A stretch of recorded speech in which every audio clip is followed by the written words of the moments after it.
We feel that we are in control, but there's some experiments in psychology and human behavior that shows that we may not be in much as control of our decisions as we like to think that we are. So the one example that he gave in that video is bacon and eggs. We all know that bacon and eggs is the breakfast that we in the Western world are very familiar with, and it's something that is been ingrained in our society and culture for a long time. But turns out it was more like a marketing ploy by the nephew of Sigmund Freud, actually, who's one of the most famous psychologists, psychiatrists, and neurologists in the world. But his nephew, they call him the father of public relations, and he was hired by this company that produces and sells bacon. And he got a doctor to agree that a healthy breakfast would be a breakfast that fills you up more than a light breakfast. So a heavy breakfast is better for your health. And then he got that doctor to convince 4,500 other doctors to agree that that's the case, that having a heavy breakfast is better for your health than light. And it was all just him making that distinction and basically manipulated the media to get the population to think that they agree that yes, bacon and eggs is important or good for us. And then we think that that decision came about from a collective freedom.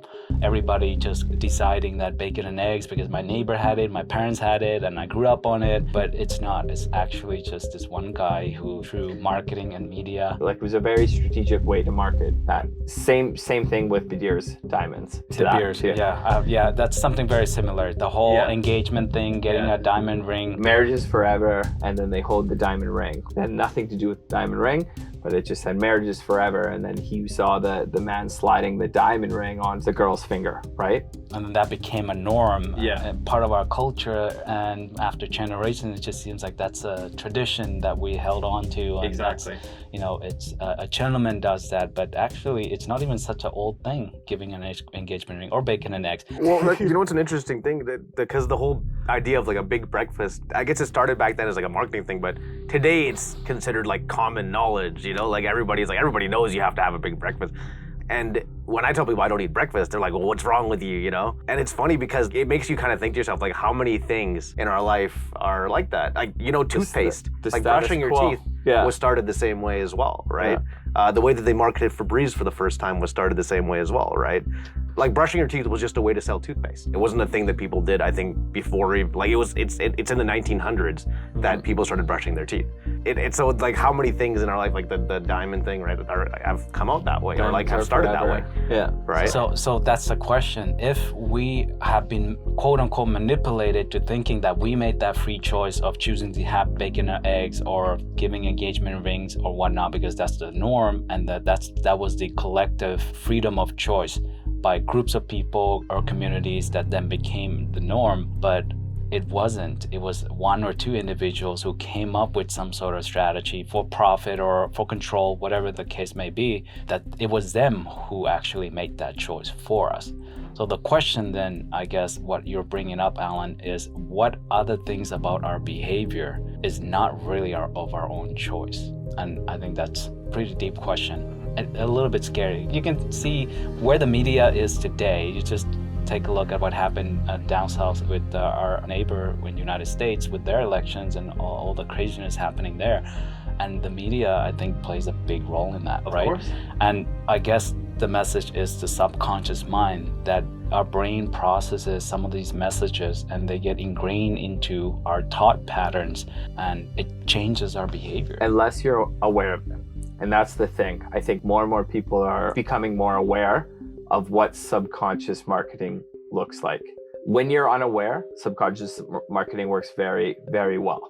And you can tie this back to, and this is a video that you should look up, and his name's Darren Brown. He deals with NLP, neuro-linguistic programming, and it all has to do with the subliminal mind. When someone is not aware of it happening to them, they are easily triggered, or they can easily fall into whatever is catered towards them subliminally. But like asking me that now, like I'm aware of these things. I like to think I am anyway, but anything can happen. That's what you're saying, right? Like freedom of choice. choice. A lot of people don't have choice, but it's just because they're not aware, I think. Well, this actually brings in the second part of that video, right? When you watch the video, you remember the part where they're trying to push the button, right? Yeah. Here's the experiment. The participant is sitting on a table and there's a little box with 2 buttons on the box and they will light up. So in the beginning, to calibrate, the participant puts on an EEG helmet that measures the activity of the brain. So they put on the helmet and then a light goes on the box on one of the 2 on the left side or the right side of the button, and then they just press onto it. And after 15 minutes, now the machine, the EEG is able to calibrate that person's brain patterns. And then the actual experiment comes in when they say, now I press any button that you want, but not when the light is on.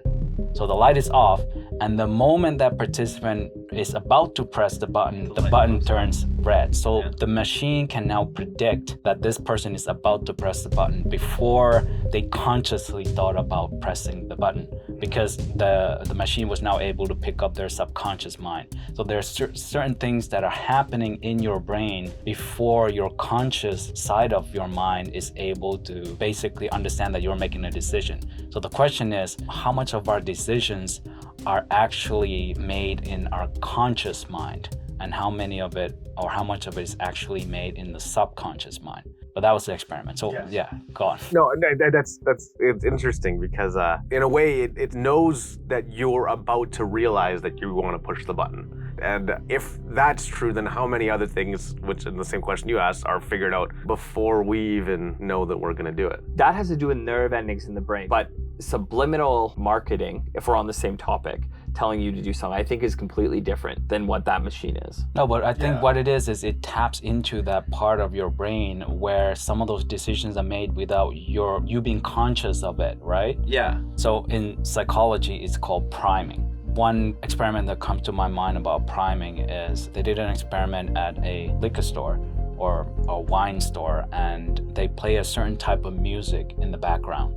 If they played German music, the participants who didn't know that they were a part of the experiment, they were more likely to pick up a German wine than when they played French music in the background of the store. Then the people were more likely to pick up French wine. But if you ask them after, why did you choose the French wine today? And, oh, I don't know, it just spoke to me, or I just felt like it. Mm-hmm. And that's just really what it is. And subliminal messaging or marketing is they tap into that part because it's pretty well established now in psychology that the subconscious mind plays a big role in people's behavior and their decision making. Yeah. NLP, that's what it's called.